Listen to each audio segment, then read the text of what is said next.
I was talking to somebody about their hunting season this year, and I just don't know enough about hunting to even have that conversation.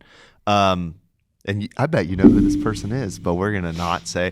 And they are very pregnant, and they love hunting. They are very pregnant. They love hunting. And I was like, hey. Very personal question. I don't know who this is. I don't think you do. No. Very personal question. We are in a public setting. Were you even able to get in a blind this year? Like, were you able to? I don't know. I don't know how pregnancy works for obvious reasons. And she was like, no. I was so bummed about it. I'm excited to go turkey hunting, but it's the worst part about being pregnant. I was like, man, that's crazy. Well, if that's the worst part, yeah. Yeah, that's true. That's real. I didn't even think about that. Like all the sickness and all the stuff she was going through. She was like, the worst part was not being able to get my buck this year. But man, so anyway, it's just like I just need to go. I just need to hit a tiny little dink buck at some point, just so I could be like, oh yeah, I've hunted. Yeah, I've killed a buck before, and I ate it all winter. Yeah, you might find yourself enjoying it. Here's what I want. I want Kent, because he'd take me whenever. I want Kent to take me to his family's You'll have to abide by the rules that my kids have to abide by. What is it? Rule number 1: no whining. No whining. There's no whining in hunting. Your kids abide by that? Pretty good. I keep reinforcing it. Remember, rule number 1. Yeah. And so we go out there on his family farm, and my dream is that just like a 192 walks right in front of me, one that he never saw on his camera or anything. Yeah. And Kent had promised me that I could shoot the next buck absolutely. If I don't understand like how, and if you do this, Taylor, no offense, but I don't understand how a landowner will be like, every buck that's over a certain age class, except for this one, is on the table, right? It's like, do you really want to shoot a giant that, let's say you bring Nick out hunting with you, and the deer's like standing there for 30 yards for like 10 minutes, and he could shoot him 20 times over, right? But he can't. Yeah, and you will later. But because he's not allowed to, and then later on you get the chance to shoot that buck, and now it means something to you, even though Nick could have, even like Nick bested the thing, right? So this is different. Yeah. But I do this with kids.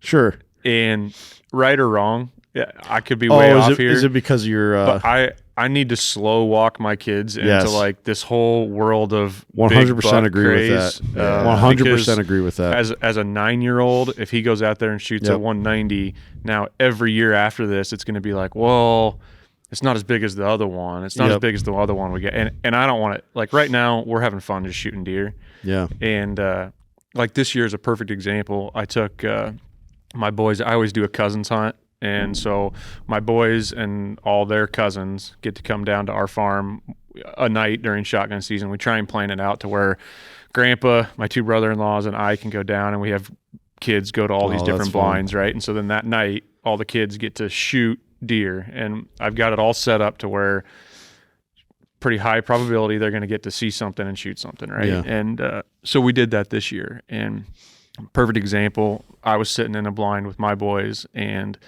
deer are starting to funnel out into the field, and you know how kids are. They're 9 and 6. But it's a pretty canned deal. We're sitting in a nice box blind. I understand that, whatever. Yeah. But we don't bring video games. We don't bring iPads. We might bring a book or something, but we're just sitting there talking. Sure. We're just spending time chatting is what we're doing. And they get a little bit bored. They're messing around in the blind, pushing each other around, but it's set up to where there can be deer all out in front of us, and we can get away with it, with all that stuff, And so I'm looking out the window, and I can see there's a decent buck out there, a nice 10, probably in the 150 range, but this is like a little bit too big for Jack at this point yet. Right. How old's Jack? 9. Okay. And so he's killed probably, I think, 8 or 10 deer now, mostly does, couple bucks, little bucks. And we've been kind of like trying to slow step this, and Right. we're not ready to be like. So are you giants, even careful So- about your language then? Oh yeah. Okay. Oh yeah. I got to be very careful about Interesting. like how I describe deer, Mm-hmm. because if I describe that as like, no, he's not very big, Yeah. that comes with some sort of connotation, and they Yeah. immediately are like, oh well, I don't want to shoot that. you know? I wholeheartedly agree with that method. So anyway, I'm sitting there watching the field, and there's a 150-inch deer out there that's like, oh, he would have been over the moon, you know. Oh, But yeah. we're hunting for something a little bit smaller than that. Yeah. And so we actually did have an older 8-point deer that I really wanted to get killed, and he Yeah. had nicknamed it. You know, they're wanting to name all the deer and whatever. Yeah. So that's the one he was after. That deer ended up coming out. And I told him, I'm like, okay, Pistol Pete is what he named it. Yeah. Pistol Pete. I was like, Jack, Pistol Pete's out here. And so did the whole thing, got all ready, and opened the windows, got him all set up. He made a great shot. I mean, the second he shoots, you can just see blood just pumping out, you know, Yeah. and he just went off and died. But as he shot, and he got him, and he looked up, and then off this 150 runs, and he goes, Dad, there's a huge one right there. I was like, yeah, you're right. That's a big one. Well, and just by, I mean, I'm sure you're doing a great job with that, but just human nature, after you look at hundreds or thousands of deers Yeah. in your blind, the ones that'll He said- be the he most said impressive. deers. He Deers, said- yeah. Deers. I do that too on occasion. It's a weird, like, Yeah. a metal thing. Well, your bigger ones, you will do mooses. Mises. Yeah, no. But you'll just start to naturally be like, okay, the really big racks, those are rare. I think those look cool. I think I want those, Sure. you know. And we don't care about the giant racks as the hunting side doesn't care about them because Whatever, Nick. Daniel Nick Boone- watches anime hunting shows. yeah, that's what I'm into. Well, think about why there isn't any. Think about how much hunting probably happens in Japan. It's not Yeah. very much. Although they have a growing bear problem. population. It's a bear Yeah. problem. Yeah. Wow. A lot of human bear conflicts going on in Japan. Yeah, Well- so now they've created a situation where like we're talking about different. We're across the pond, right? But like here, you really can't sell any game meat or what. But Right, there, yeah. they have a bear problem, and they've created like a whole culinary market around bear meat Brilliant. because they Brilliant. have I so didn't know many that part of the bears, story. and That's they have interesting. to go somewhere with it. Yeah. They could also, I'm sure, make a fortune by opening it up like to international. Sure. You know, I don't know. I don't Yeah. know what they're doing with that problem, but Yeah. that is interesting. But we don't Anime care. bear hunting shows, they're coming. We don't Invest care now. we don't care about the size of racks because Daniel Boone was like, this is what matters. We care about it because something innately inside of us thinks it's Sure. cool. Yeah. You know, and yeah, the society kind of builds upon itself. But I feel like if you eradicated hunting for 100 years and then brought it back, the size of the rack on a deer would still end up getting to the point where it matters again. Well, and you mentioned Daniel Boone. The Boone and Crockett Club was not designed to like, we're going to celebrate big racks, but it's a scoring system and you score the rack, right? Yeah. And so the Boone and Crockett Club was designed to kind of put this inches into the game, right? Scoring the rack. But the whole idea is that if you have a deer that's growing a huge rack, that means it was healthy and is probably a reflection of the herd and the numbers and that kind of thing. And so it was about conservation. Yeah, if an animal is left alone long enough Yeah. to fully express his genetic potential, Yeah. then the Boone and Crockett Club can The deer celebrate used to that. be bigger. Like, was Daniel Boone seeing like 220s on the regular? Not necessarily. Okay. My guess is it was probably fairly Similar to Iowa? I mean, there's more. So it's interesting, right? Because we probably have a fairly similar amount of biomass on the planet.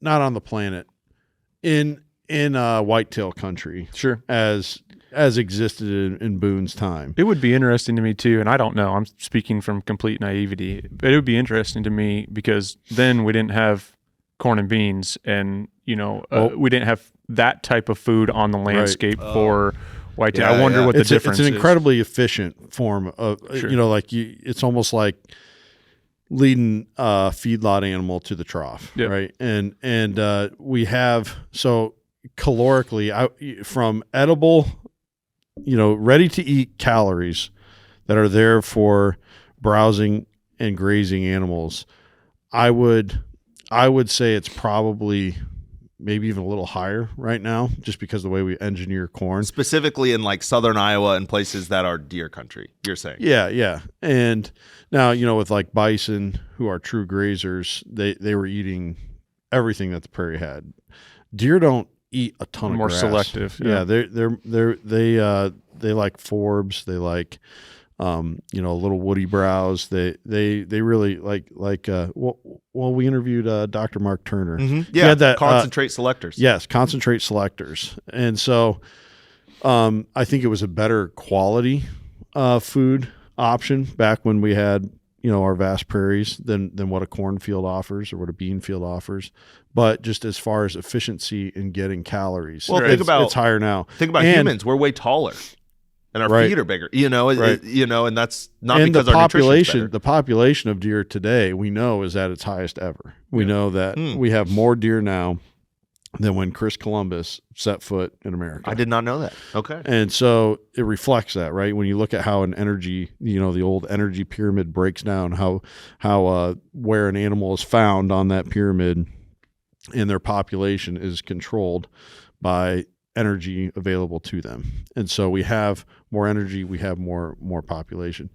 But what I want to get into, we got to start the podcast. I know, but there's an important piece in here, because we can't assume that all of our listeners are hunters, and maybe even some of them do not like hunting. Yeah.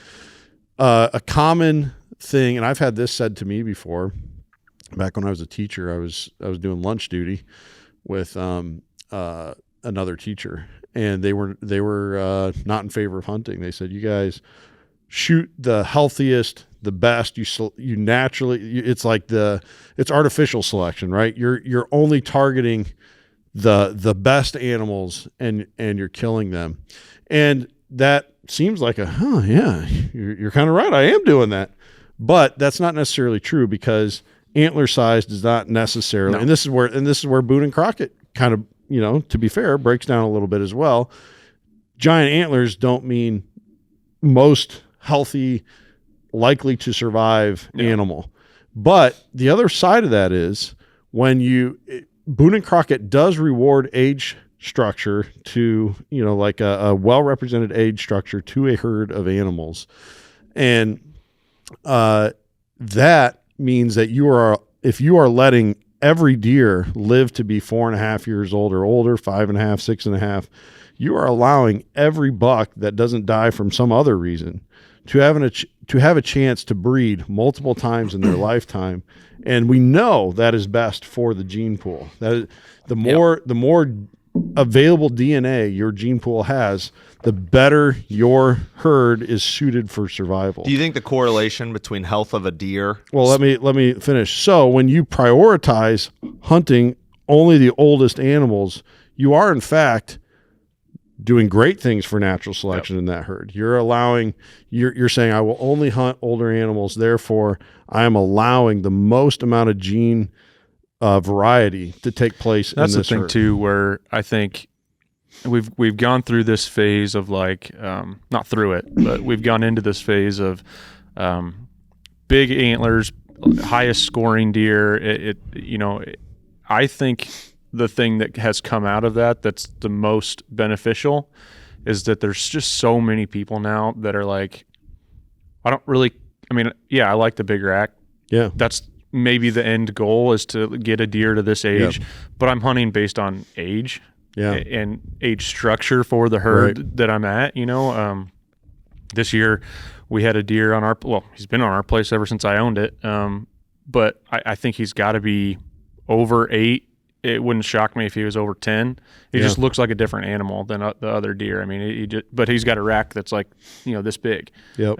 He's maybe 100 inches as far as score, but that's the deer that I've been trying to kill for years. And part of that's because you don't get to see them like that. You don't get to be around whitetails that make it to that age. Is he bigger physically? Oh, his body's huge. His shoulders are. I mean, it just looks like a different animal, and his head.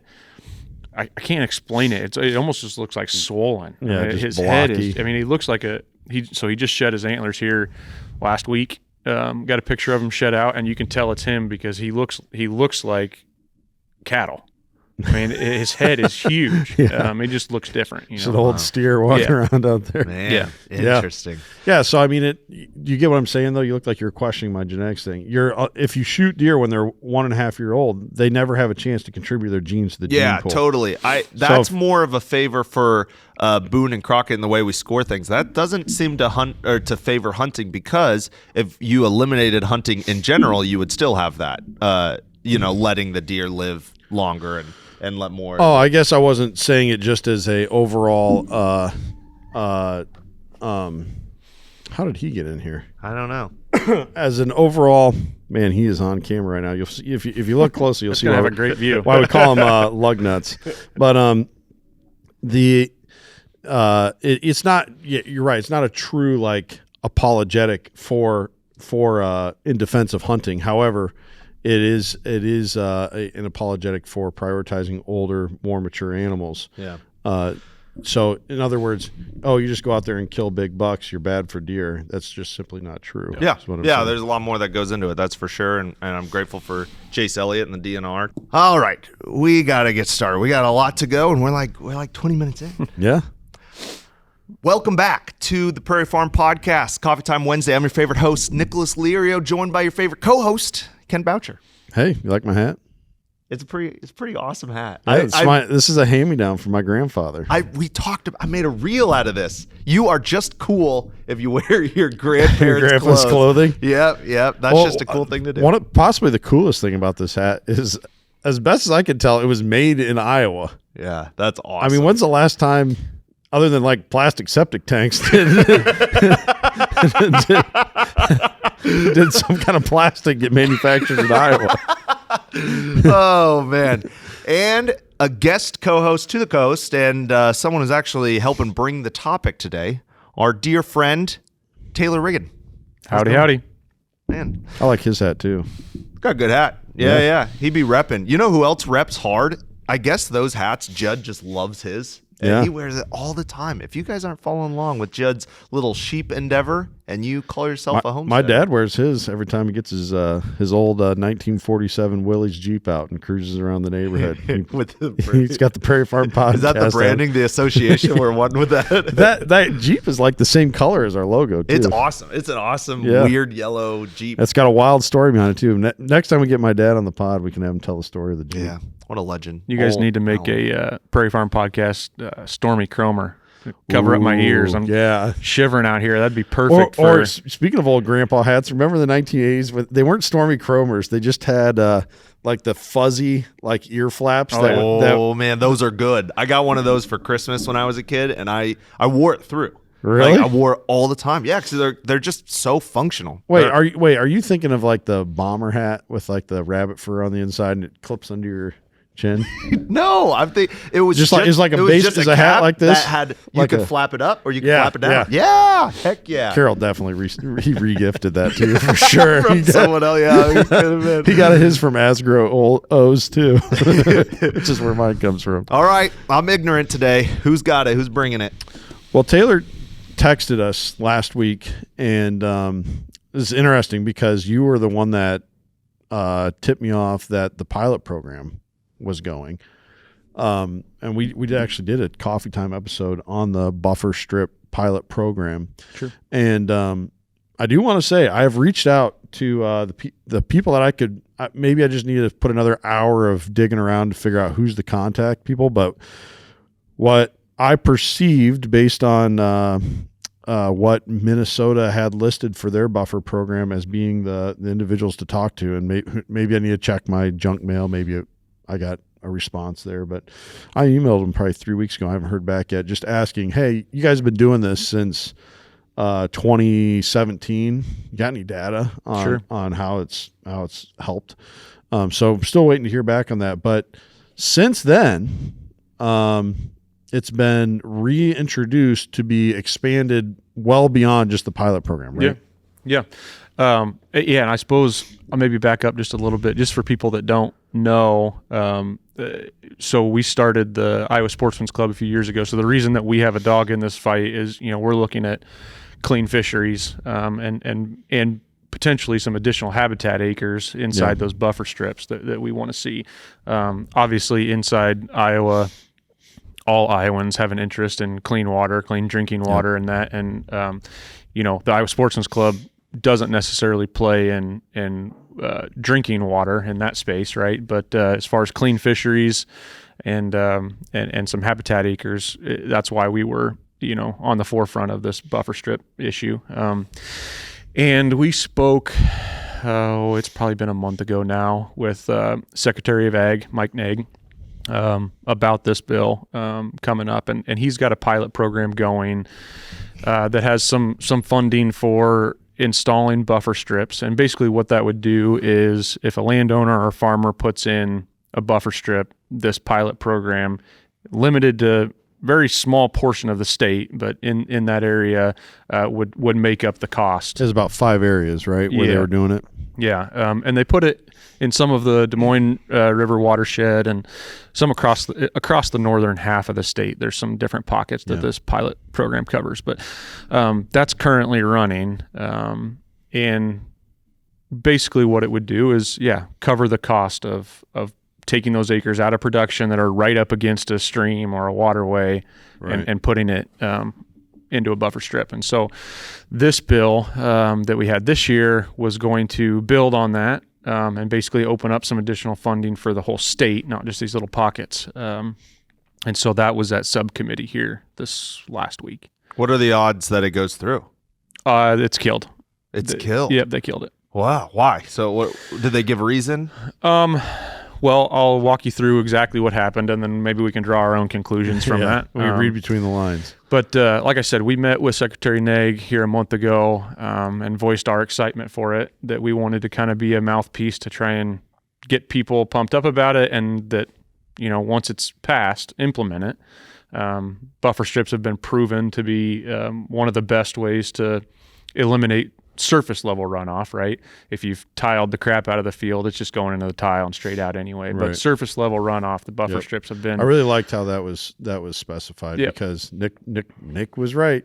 I thought that maybe even still there was enough nitrate moving towards the surface above the tile line. Yeah, but not true. And not a real sidestep here, but there are ways to run that tile to the buffer strip and then still let the buffer strip do its work before getting into the waterway, which is the best. So cutting it short of the like a saturated, almost treating it like a wetland area.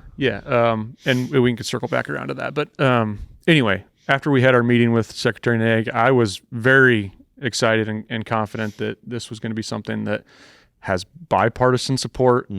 All Iowans want clean water. And both sides of the aisle can come together on this. So in order to get it passed, it's got to go through subcommittee, then through committee. It's got to make it to the funnel here in a couple of weeks. And subcommittee came around last week. There was, I think, 37 lobbyists registered. So the way that works at the Capitol is when a bill comes to subcommittee, all these different groups, one of which, Iowa Sportsman's Club, we have our lobbyist. We register for, against, or monitoring, or undetermined, or don't register at all, right? There's 37 lobbyists registered, representing, I think, 18 or 19 different groups. And 100%, there was a few that were registered as neutral, but 100% of the rest of them registered in support. Then we go to subcommittee, which is basically our only forum to speak directly to legislators and voice opinions one way or the other. And I think for about 45 minutes, there was 100% support to pass this. Not one group stepped up to say anything in opposition to it. And just list some of the groups that were there. You did in the Facebook post. Like Iowa Farmers Union. Yep, and it kind of spread across. I think we were the only outdoor advocacy group there. But a lot of water quality groups, Des Moines Waterworks, a lot of waterworks. I type assume folks. IAWA was there. Yes. Okay. Yep. Which is not, even though it spells out Iowa, if you sound it out, they said for branding purposes they prefer IAWA. Yeah. I'm being spied. I didn't know that. But anyway, So Iowa they Natural wanna change Heritage. the literacy of the resident. We all start calling it Iowa. well, yeah. What is Iowa? That would be. It'd be tough to SEO above. We're a lazy. state. We're lazy enough talkers here in the Midwest. We don't need any more help getting there. But Iowa Natural Heritage Foundation, Nature Conservancy, bunch of groups. Yep. All voiced opinions to support this passing. And then you come to the end of the public voice period, and then the way these subcommittees meet or function is there's 3 legislators, and whoever has control in either the House or Senate usually has 2, and then the other side of the aisle gets 1. And so then they get to vote on whether or not it's going to pass out of subcommittee. Wow. And so we heard all of the positive. Wow. And you were support. leaving that meeting. You were so jazzed. I mean, how could you not get involved, Right, yeah. not be excited about it? Because it's an Iowa thing. All Iowans want clean water. We're all going Right. to take a step and put our best foot forward to make that happen, right? And then in the next 10 seconds, they said, I don't see any reason for this to go forward. Yeah. Motion to adjourn. Who's they? Can you specify? Who's Yeah. So the 2 R's on the 2 Republicans on that subcommittee were Joshua Meggers and Heather Hora. And they took about 10 or 15 seconds to say, we do have a pilot program going, so we don't see any reason for this to move forward. We'll see how the pilot program goes. Motion to adjourn, and killed the bill. So after everyone had spoken, and then they did that. So you guys all were just sitting there in shock, and what just happened? Or what was the vibe after that? Yeah, I mean, fairly quiet. But I think most of that was because of 100% outpouring and support, and then how quickly it was. All right, motion to adjourn. Kill it. Seems We're almost done. orchestrated to have been that.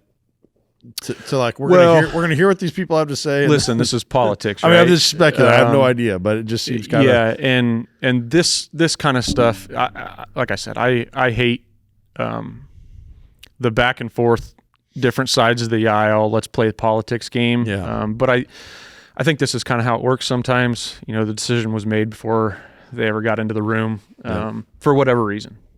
So Do you think it was a money thing? Right? Ours claim to be more fiscally. Okay. I would say I'm a fiscal conservative, right? Yeah. And so I emailed both of them right after the subcommittee meeting and basically said, here's who I am. You don't know me, but explained where I come from. And I explained to them in my email, I'm a lifelong Iowa resident. I grew up a mile from Lake Red Rock. Then I moved a mile from the Des Moines River.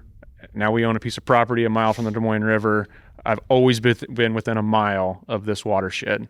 And from when I was a kid, I watched that watershed deteriorate to the point where a lot of times in the summer, you can't even swim in it. You can't step foot in it because it's dangerous, right? And so I laid this all out there for him and said, I want to be a good steward of what we have.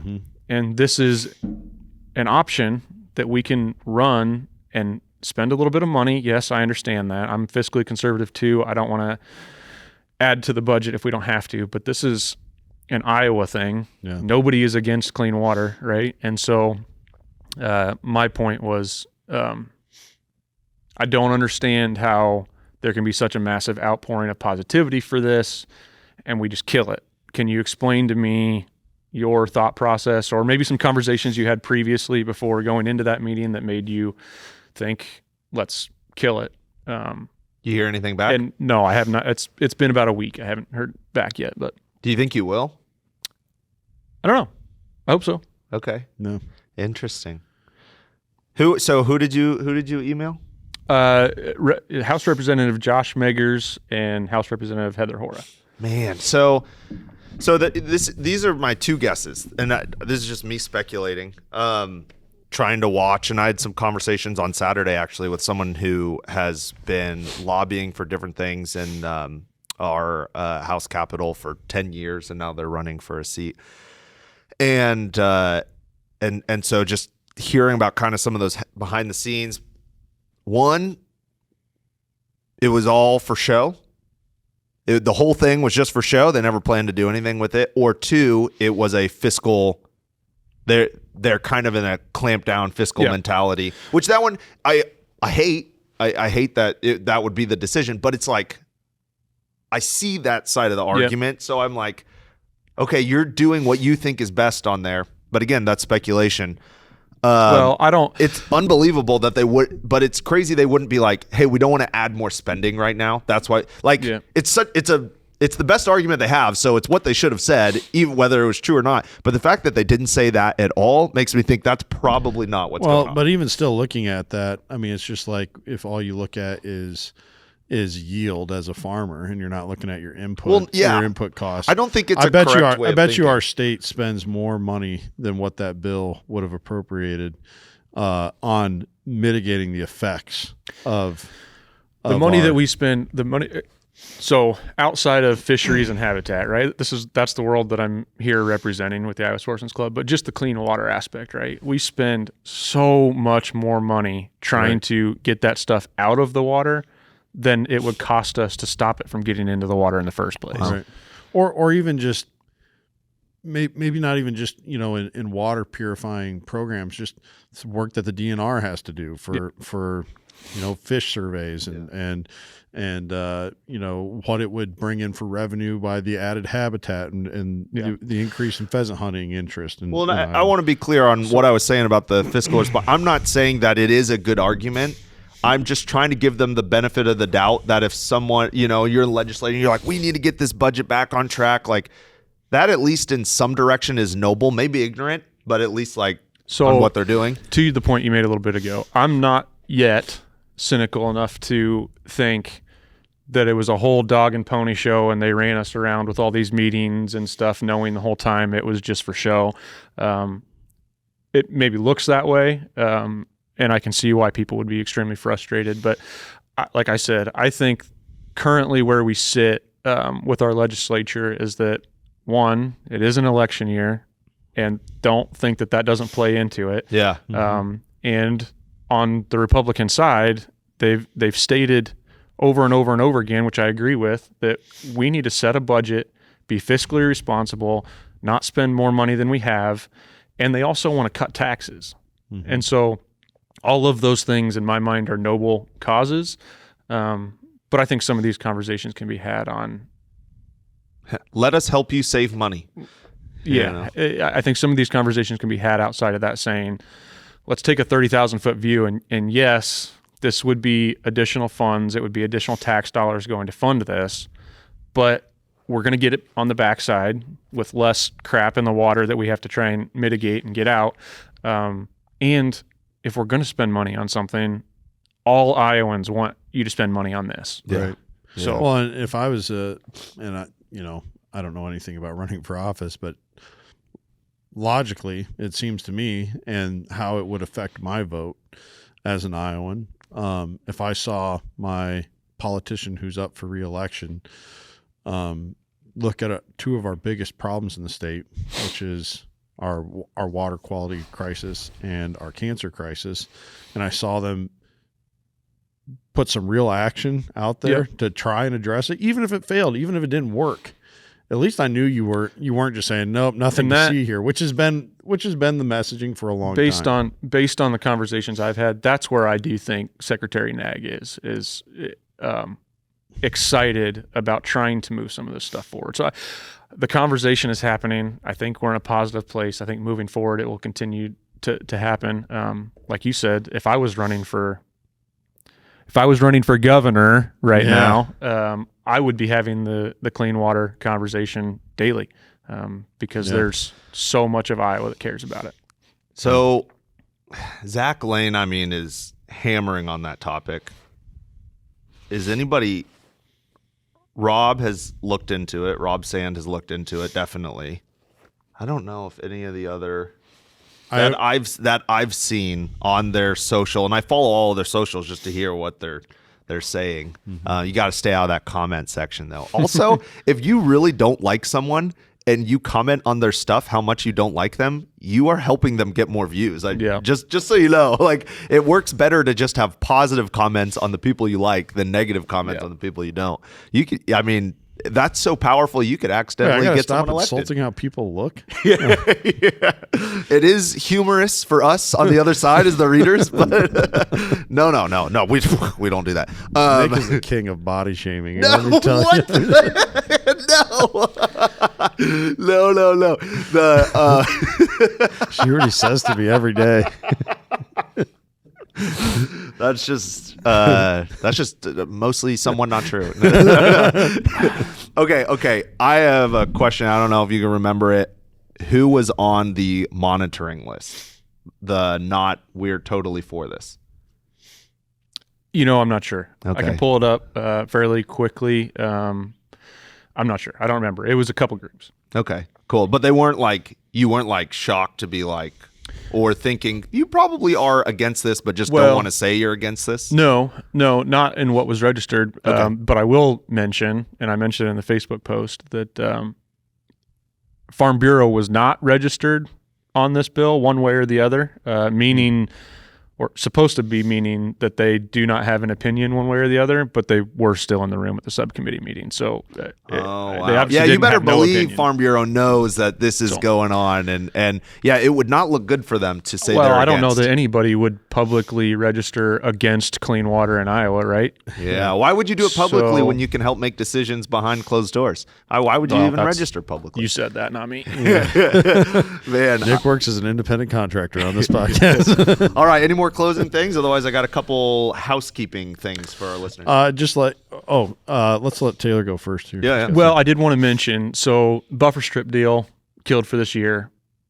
We're going to find a way. House Rep Gearhart will bring it back. Sitzman too. We both reached out to both of them and thanked them for bringing that. And they said they'll keep working on that. So it's not done. Fight's not over, right? But secondly, I do want to mention on the habitat side, the Iowa Sportsman's Club started 4 years ago. I've been actually kind of shocked how much success we've had killing bad bills. Mm-hmm. It's much harder to be on the aggressive side and get bills passed that would be beneficial. But I will mention that when I send out our mass emails, when I make a post on Facebook, when I talk to people about anything, it could be, man, the raccoon numbers sure are high. It could be anything, a random deal. More often than not, I'll get responses saying, "Don't worry about that. Fund I will. Can you please? What do we have to do to fund I will?" Yeah. So we've had a lot of conversations with legislators on both sides of the aisle, and I think we're in a place now where isn't it attached to raising taxes though? Yes, it would be a tax. So this is the taxpayer has already voted to do that. They've said we want that to happen. Did they? Yep. Yeah. How? When? When they established it. No, they established that we're okay if our taxes go up, a portion of it going to this. Now I'm for it. I'm for it being funded. I want to be very clear, but it was a ballot box initiative that got voted for, and I think it was almost 70% vote in favor of. All right. Yeah. Now that's been over a decade ago, but they spent time working to fund it and how it would be funded. The argument is it's a 1 penny increase. We're going to split that penny, and that penny 3/8 is going to go to land and water quality initiatives. Could be habitat, could be things like that it would fund. 5/8 of that penny is what the argument's over. Where's it going to go? And it's a penny sales tax, right? Yep. So it's not just Iowans that are paying it. Right. Anytime you have someone else coming, and this is what they do in destination, like vacation states, that's why Florida doesn't have to have no an income tax, high sales tax. Make the people that are coming here and using your state help make it better. And over time. And we got to get people, we got to have a state that people want to come in. What does that? Yeah. Deer hunting and pheasant hunting. Yeah. So 3/8 of the penny is really not being fought over. That's the stuff that I'm interested in, is what are we going to do with 3/8 the penny for land and water conservation? What's being fought over is the algorithm and where the 5/8 the penny is going to go, who gets this, who gets that, right? And now all of a sudden everybody wants to get their hands on it. And so that's what's holding it up. Kim Reynolds had it on her initiative in 2020 that this needs to get done. And they were working on it, and they seemed like they had light at the end of the tunnel to get it passed or to get it funded. And then COVID hit and derailed everything. Now, when we talk to legislators, both sides of the aisle, I would say that there is a strong understanding at the Capitol that this needs to get done. There's two camps. Camp one is, yep, this needs to get done. Let's figure out where the 5/8 is going to go, and let's make it go. Second camp is, yeah, we know it needs to get done, but it's an election year, like I mentioned, and we don't want to do anything with taxes. Can we avoid it and put it off till next year because we don't want to raise taxes? And the question I always ask is, okay, well, when is a good year to raise taxes then? Yeah. You know, that's the bottom line. Is it is Iowans and others, as you mentioned, non-residents coming in and spending money here, but it is us funding our own habitat and clean water initiatives. But when is a good year to do it? And so I think we're at a point where everyone knows it needs to get done. And one thing that I've been trying to push is in the next, so this goes through Ways and Means, by the way. This is not like it needs its own standalone bill to get passed through subcommittee. So this goes through Ways and Means.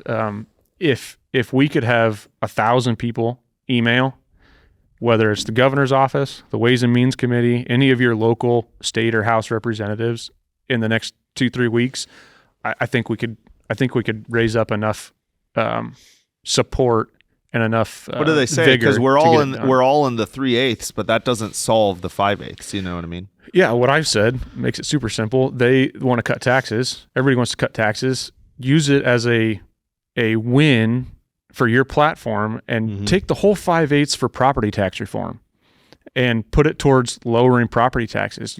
Brad Sherman was on talking to you guys about how big of an issue that is, property taxes and least favorite tax for sure. And so use the 5/8 to fix that. Man, it seems like a win-win for everybody, right? And then they can put a feather in their cap for getting it across the finish line and you doing something positive on both sides with it. Yeah, I love that. I love that. So, and then I'll volley it back to you. Here at Hoxie, you guys have heard us talk about the auction we're having. You can get a little link there on the Instagram page. Mostly just going to be on the Instagram or Facebook page. You can get a link there. Otherwise, you can shoot us an email, or if you have our phone number, you can shoot us a text and ask for the link. But it's live. It's up. There's a few other older trucks we're still man, guys, title work sucks. I hate doing it, but that we still have to get up there. But everything else, the machinery, that kind of thing, that's up there. So if you are looking, we've got several items on there that would be very useful for native seed growing and or planting. I think, or just other farm work. Got a small little farm. Exactly. We got some stuff for you. Like so, for instance, 185s. Alice Chalmers 185. No computer. It was voted in like the 90s. It was voted the easiest tractor to work on because there are so many of them. They just go and go and go. It's a great sized tractor. We've got several of them on there, and some of them need a little work. Some of them are fine. But if you snag one of those, it'll be the easiest tractor you'll ever have to fix. We're not selling them because we don't need them. We're selling them because we have 8 of them. We don't need as many as we've got, and we use them every single year. So there's stuff like that. Just a little plug. Obviously, if you're needing some native seed, not a bad time. We're about to drop a podcast with a genius prairie guy, and he talked about the best months to plant prairie and the different benefits you get from each month. Still a great time. February, March, good time to be planting some prairie. But before we jump on and finish out with some stuff that Taylor's got going on here in the next little bit, the last thing I wanted to say was a thank you to everyone who reached out about the auction. That was really cool of you. Yeah. Appreciate you guys following along on our journey. And I wanted just a little Hoxie lore bitterness in my heart about the best video we've ever released ever on any platform hit 4 million and some odd views, and it was about Seth's barn. Just this random barn in Wisconsin. And it didn't have anyone from Hoxie in the video, which also is, I think it's a form of body shaming. Well, look, if I want to guarantee not getting very many views on one of our Prairie Farm Instagram reels, I will put myself as the face of it. I'm not kidding. You guys look at him, it'll be like, Nicholas, 1,500 views. Nicholas, 1,500 views. Kent, 10,000 views. Nicholas, 1,500 Hey, views. still got it. Yeah, I know you do, man. I had one other thing to throw in there along these lines, but on a federal level. This week, and it may actually happen before this drops, but in case it doesn't, look into the Boundary Waters mining. There's basically during the Biden administration, they and I believe it was a bipartisan effort, came together to basically put a 20-year hold on mining in the Boundary watershed. The Boundary Waters, if you don't know, are in it's a collection of many lakes in northern Minnesota and parts of Canada. They call their portion Quetico, I believe. And this mining would happen somewhere in the where it would drain into the Minnesota portion of these lakes. And it is our last most pristine wilderness in the lower 48. And so mining has a significant, doesn't matter what's said, it has a significant effect on the surrounding area, including the watershed. I don't think it'll totally ruin it. I don't think that, but it'll definitely degrade it. And if that bothers you, this week it is projected that the Senate is going to meet and vote to take down that 20-year halt. The House of Representatives Congress already met and passed that.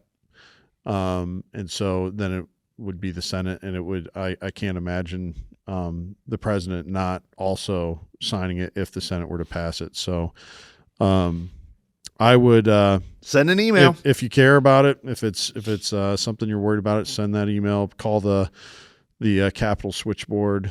Talk to your senator and ask them to please vote no on tearing down that 20-year halt on the mining in the Boundary Waters area. Yeah, thanks for that, Taylor.